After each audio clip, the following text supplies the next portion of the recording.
Well, it's been a few hours. I think this is cured enough to do the next step. And of course, I put all my tools away in between.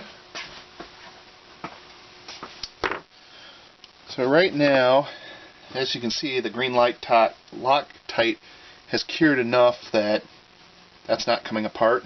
It still spins, which is a good sign. If you get the green Loctite bridging across your bearing, that may no longer be the case.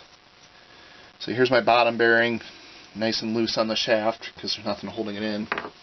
So I'm sliding the bearing all the way down towards the motor body, getting out the wonderful, wonderful Loctite 603, and putting a small amount on the shaft and just spreading it around that gap.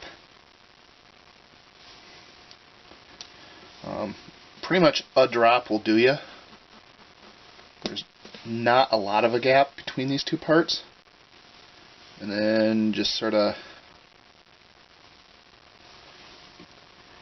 either let gravity take its course or use the tip of the bottle to just sort of smear the Loctite all the way around. And you basically just want a very light film. You don't need much.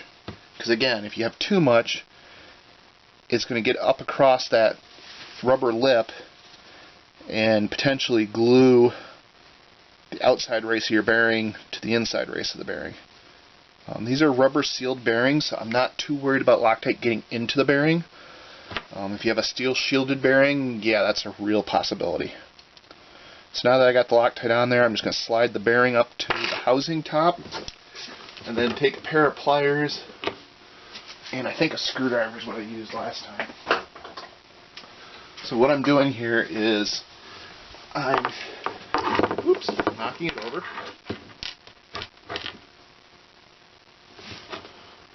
So I'm getting the bearing at 3 points and then trying to evenly push it down into the housing. And there you could hear it click as it lined up and snapped into place. So now I'm just trying to push that down as far as I can.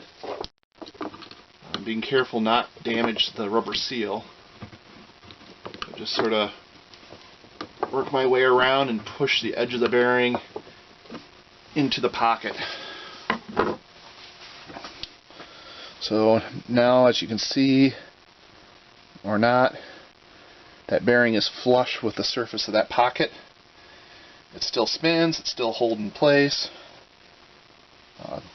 The inner race hasn't been pushed in any farther. So now I'm just going to let this sit like that until it cures.